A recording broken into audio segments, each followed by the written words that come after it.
وَلَنُذِيقَنَّهُم مِّنَ الْعَذَابِ الْأَدْنَىٰ دُونَ الْعَذَابِ الْأَكْبَرِ، ہم ضرور چکھائیں گے آخرت کے بڑے عذاب سے پہلے انہیں دنیا میں چھوٹا عذاب، لَعَلَّهُمْ يَرْجِعُونَ، تاکہ ہماری طرف لوٹ آئیں۔ یعنی اللہ تعالیٰ تکلیف کا مقصد یہ بتا رہا ہے کہ اللہ کی طرف لوٹو۔ یہ سعید انور صاحب کو آپ دیکھیں، اگر ان کی بیٹی نہ مرتی تو کبھی انہوں نے اللہ کو سیریس لینا تھا؟ اللہ نے اس شر میں سے، اس فتنے میں سے، اس آزمائش میں سے ان کے لیے کتنا بڑا خیر نکالا۔ آپ دیکھیں کتنے لوگ ہیں جو اللہ کی طرف آ جاتے ہیں، کسی کا جوان بیٹا فوت ہوتا ہے، کسی کی ماں مر جاتی ہے، کسی کا بھائی فوت ہوتا ہے، تو اس وقت اس کو پھر یقین آتا ہے، کوئی قریبی دوست مر جاتا ہے کہ یار میں نے بھی مرنا ہے۔ تو یہ سارے کے سارے سگنلز جو اللہ کی طرف سے آتے ہیں اس لیے کہ انسان اللہ کی طرف لوٹے۔ باقی مکافات عمل دنیا میں اس اعتبار سے ہے کہ جن چیزوں کی ہم لوگوں کی تعریف کر رہے ہوتے ہیں کہ اس کو بڑا منصب ملا ہے، اسے بڑی دولت ملی ہے، اللہ تعالیٰ اس کے ذریعے اس کے اوپر عذاب بھی مسلط کر سکتا ہے۔ اس کی سپورٹ میں سورہ التوبہ کی آیت ہے، آیت نمبر 55، فَلَا تُعْجِبْكَ أَمْوَالُهُمْ وَلَا أَوْلَادُهُمْ، اے نبی علیہ السلام آپ کے مخالفین کا مال اور ان کی اولاد آپ کو تعجب میں نہ ڈالے۔ انما یرید اللہ، اللہ تو صرف اتنا چاہتا ہے لیعذبہم بہا فی الحیات الدنیا، کہ کافروں کو انہی چیزوں کے ذریعے دنیا میں عذاب دے، ان کے مال اور اولاد کے ذریعے مسلط کر دے۔ وَتَزْهَقَ أَنفُسُهُمْ وَهُمْ كَافِرُونَ، اور ان کی جان اس حال میں نکلے کہ وہ کفر کی حالت ہے۔ دنیا میں آپ دیکھ لیں کئی لوگوں کے اوپر اولاد مسلط ہو جاتی ہے۔ وہ واصف علی واصف صاحب کہتے ہیں میں ایک دفعہ مسجد میں بیٹھا ہوا تو ایک شخص وہاں اونچی آواز میں دعا کر رہا تھا کہ اللہ 25 سال پہلے جو میں نے دعا مانگی تھی وہ واپس کر دے۔ تو کہتا ہے میں نے اینڈ پہ اس سے پوچھا یار یہ کیا ہوا تھا؟ کہتا ہے میری بیٹی ہی تھی، میں نے اللہ تعالیٰ سے بڑی منتیں مرادیں کر کے ایک بیٹا لیا، وہ تو سارے گھر کا سامان ہی اس نے بھیج دیا، وہ تو برائی کے اندر نشے کے اندر پڑ گیا، تو میری تو بیٹیاں ساری ٹھیک نکلی ہیں، تو بہتر تھا کہ یہ نہ ہی آتا۔ سورۃ الکہف میں بھی تو ذکر ہے نا، موسیٰ علیہ السلام نے ایک چھوٹے بچے کی گردن مروڑ دی تھی اور کہا کہ اس کے ماں باپ نیک تھے، کہ ان کے لیے وبال جان بنتا اور ان کی بھی آخرت برباد کروا دیتا۔ اس کا یہ مطلب نہیں آپ کسی کو قتل کر سکتے۔ وہ حضرت خضر جو تھے، خضر وہ فرشتہ یا کوئی بھی اللہ تعالیٰ کی طرف سے آیا ہوا پیغمبر، وہ اسرائیل کے ایکویلنٹ آیا ہوا تھا۔ اس سے اللہ نے مسئلہ تقدیر سمجھایا کہ بظاہر تمہیں کوئی شر پہنچتا ہے اس میں خیر پوشیدہ ہوتی ہے، لیکن تمہیں اس وقت ہی پتہ ہوتا ہے، جو سورۃ البقرہ میں آیا کہ بعض اوقات تمہیں کوئی خیر پہنچتی ہے اور یہ انسان یہ سمجھ رہا ہوتا ہے کہ یہ میرے لیے خیر ہے، اور اس کے اندر شر چھپا ہوتا ہے تمہارے لیے، اور بعض اوقات شر آتا ہے اور اس میں تمہارے لیے خیر چھپی ہوتی ہے، اللہ جانتا ہے تم نہیں جانتے۔ یہ تعویل خاص میں تو جہاد اور قتال کے بارے میں آیا کہ بظاہر تو یہ مشکل کام ہے لیکن اس کے اندر خیر چھپی ہے، بڑی کاز کے لیے قتال ہے، لیکن یہ جنرل رول بھی ہے اللہ تعالیٰ کا۔ پھر میں وہی بات کروں گا کہ آج کی ڈیٹ میں آپ کسی کے اوپر فتویٰ نہیں لگائیں گے کہ یہ اسے جو ہے وہ اپنے اعمال کی سزا مل رہی ہے، کیونکہ سر دنیا میں ہو جاتا ہے، بڑے بڑے نیک لوگوں کی اولاد خراب نکلتی ہے۔ حضرت نوح علیہ السلام کی کوئی تربیت میں فرق رہ گیا تھا؟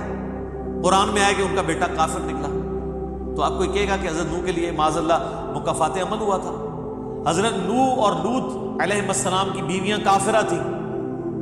قرآن میں آتا ہے، اور اللہ تعالیٰ آتا ہے کہ ان کے خامد ان کو اللہ کے عذاب سے نہیں بچا سکے، تو آپ یہ کہیں گے کہ مکافات عمل ہو رہا ہے؟ نعوذ باللہ، یہ تو بہت بڑا دعویٰ ہے۔ اللہ تعالیٰ اس چیز کو نہیں مانتا، اور یہ جو بعض لوگ پلی لیتے ہیں نا جی، وہ سورۃ البقرہ میں ضربت علیہم الذلہ والمسکنہ، یہودیوں پہ تو اب قیامت تک کے لیے ذلت اور مسکنت ہے۔ اس کا مطلب قطعاً یہ نہیں ہے کہ کوئی یہودی جو ہے وہ اگر خود حق قبول کرنا چاہتا ہے، آج کی ڈیٹ میں بھی کہ یہودی مسلمان ہوئے عیسائی، تو وہ اب اس کے اوپر مسلط ہوگی یہ ذلت، اب اس کو حق نصیب ہی نہیں ہوگا، یہ نہیں مطلب۔ مراد یہ جو اس روش کے اوپر چلے گا، چاہے اس زمانے کا یہودی ہے چاہے آج کا، یہ تو اللہ کے اوپر ظلم لازم آئے گا نعوذ باللہ۔ اور صفت عدل کو آپ چیلنج کر رہے ہیں کہ ان کے باء اجداد کے کرتوت اولاد کو مکافات عمل کی شکل میں بھگتنے پڑیں گے، وہ اپنے اعمال کا بوجھ خود اٹھائیں گے، دنیا میں بھی اٹھا سکتے ہیں آخرت میں بھی۔ عذاب کی تو اللہ کی 4 قسطیں ہیں، دنیا کی زندگی میں، موت کے وقت، قبر میں اور آخرت میں۔ 10 احادیث، 17 احادیث اور 10 آیات قرآن کی میں نے اس کو ٹیکسٹ میں ڈسکس کیے، مثلا نمبر 117A اور 117B، وہ آپ دیکھ سکتے ہیں عذاب قبر کے اوپر۔ تو یہ اللہ تعالیٰ کی مرضی ہے کہ کس کے اوپر کس وقت کوئی معاملہ کیسا کر دے، ہم کسی کو نہیں کہہ سکتے۔ ورنہ تو مجھے بتائیں ابو جہل کا مکافات اعمال والا سلسلہ اس کی اولاد میں تو ٹرانسفر نہیں ہوا۔ سیدنا اکرمہ بن ابی جہل وہ تو مسلمان ہے، اور بمشکل ان کی 4-5 سال کی اسلام کی زندگی ہے، جنگ یرموک میں وہ شہید ہوئے ہیں۔ باپ امت کا فرعون ہے اور بیٹا صحابی ہے، اکرمہ بن ابی جہل، تو ٹرانسفر تو نہیں ہوا۔ دوسری طرف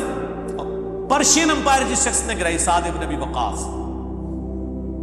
حضور علیہ السلام کے لاڈلے ترین اصحاب، عشرہ مبشرہ میں سے۔ مولا علی کہتے ہیں، بخاری مسلم کے الفاظ ہیں، میں نے کسی کے لیے زندگی میں نہیں سنا کہ حضور کہتے ہو میرے ماں باپ تجھ پہ قربان، سعد بن ابی وقاص کے لیے آپ نے کہا تھا۔ ان کا بیٹا عمر بن سعد قاتلین حسین میں شامل، یہ بھی ہو جاتا ہے۔ تو اب یہ نہیں کہ باپ کے اعمال کی سزا بیٹے کو ملی ہے، یا نعوذ باللہ بیٹے کے اعمال کی سزا باپ کو، ایسے نہیں، یہ بالکل کنسیپٹ بالکل غلط ہے۔ ہمارا ایٹیچیوڈ اس میں کیا ہونا چاہیے وہ ہمیں بتا دیا گیا ہے سورۃ البقرہ کی آیت نمبر 155 میں، 156 کے اندر ہمیں وہ چیز دیکھنی چاہیے کہ ہمیں اللہ نے اس صورتحال میں حکم کیا دیا ہے، وَلَنَبْلُوَنَّكُمْ بِشَيْءٍ مِّنَ الْخَوْفِ وَالْجُوعِ وَنَقْصٍ مِّنَ الْأَمْوَالِ وَالْأَنفُسِ وَالثَّمَرَاتِ، ہم ضرور آزمائیں گے دنیا کی زندگی میں تمہیں خوف کے ذریعے، بھوک کے ذریعے، جان اور مال میں نقص کے ذریعے، وَبَشِّرِ الصَّابِرِينَ، اور بشارت ہوگی صبر کرنے والوں کے لیے۔ تو یہ ساری تکلیفیں، ان کو آپ مکافات عمل کہہ کے نہیں جان چھڑا سکتے، یہ اللہ کی طرف سے آزمائش بھی ہو سکتی ہے کسی کے اوپر۔ اور صبر کرنے والوں کے لیے بشارت ہے، اور ان کی نشانی کیا ہے، الذین اذا اصابتهم مصیبہ، جب کبھی انہیں کوئی مصیبت پہنچتی ہے تو وہ کہتے ہیں قالوا انا للہ وانا الیہ راجعون، بھئی ہم بھی تو اللہ کی طرف سے آئے تھے، ہمیں بھی لوٹ کے اللہ کے پاس جانا ہے، اگر کوئی تکلیف آئی ہے تو یہ بھی چلی جائے گی۔ سب سے بڑی تکلیف کیا ہے؟ موت، وہ بھی تو ہم پہ آنی ہے نا، تو اس سے پہلے اگر چھوٹی تکلیف آئی ہے تو اللہ کی طرف چلی جائے گی۔ اس کانٹیکسٹ میں ایک حدیث ہے صحیح مسلم میں بڑی زبردست، ام سلمہ کہتی ہیں کہ جب ابو سلمہ میرے خامن فوت ہوئے، مجھے ان کی فوتگی کی خبر ملی تو میں نے حضور سے ایک دعا سن کے یاد کر رکھی تھی کہ جو کوئی وہ دعا مانگ لے گا اللہ تعالیٰ اس سے بہتر اسے نعم البدل دے دے گا، اور وہ دعا آدھا پورشن تو یہی ہے، سورۃ البقرہ کی آیت نمبر 156، انا للہ وانا الیہ راجعون۔ اس کے بعد ہے اللہم اجرنی، یہ جھٹکے سے ملے گا، اللہم اجرنی، حمزہ علی، اللہم اجرنی فی مصیبتی واخلف لی خیرا منہا، اے اللہ مجھے اس مصیبت میں اجر عطا فرما اور میرے لیے اس سے بہتر نعم البدل کر دے۔ تو کہتی ہیں کہ نبی علیہ السلام نے فرمایا تھا جو یہ دعا مانگ لے گا نا تو اللہ تعالیٰ اس کی کمپنسیشن فرما دے گا، اسے بہتر نعم البدل دے گا۔ کہتے ہیں میں نے دعا تو کی، پھر میں یہ سوچتی تھی کہ میرے خامن جیسا تو کسی کا خامن نہیں ہوگا، ابو سلمہ جیسا خامن مجھے کیسے مل سکتا ہے۔ تو جب عدت پوری ہوئی تو نبی علیہ السلام نے پیغام کا نکاح کا پیغام بھیج دیا، ام المومنین بن گئی، اور یہ ہماری وہ ماں ہے جو سب سے آخر میں فوت ہوئے ہیں 64 ہجری میں، واقعہ کربلا کے بھی 3 سال بعد۔ تو اس دعا کی، یہ دعا یاد رکھیں، چھوٹی موٹی بھی کوئی بھی تکلیف کوئی بچوں کو پہنچتی ہے، گھر میں کسی کو زخم لگتا ہے، ٹھوکر لگ جاتی ہے، کوئی مالی نقصان ہو جاتا ہے، فوراً یہ دعا، اور میں نے الحمدللہ 20 دفعہ یہ دعا آزمائی ہے۔ وقتی طور پہ تو فیل ہو رہا ہوتا ہے کہ یار کوئی مسئلہ خراب ہو گیا، لیکن اس کے بعد اسی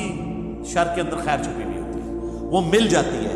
اس آپ دعا کو یاد رکھیں، اور صبح شام جو چھوٹی موٹی کوئی خبریں بھی آپ کو ملتی رہتی ہیں نا، اس کے اوپر آپ یہ دعا پڑھتے رہیں، یہ آپ کے لیے ایک بہت بڑا وظیفہ ہے انشاءاللہ۔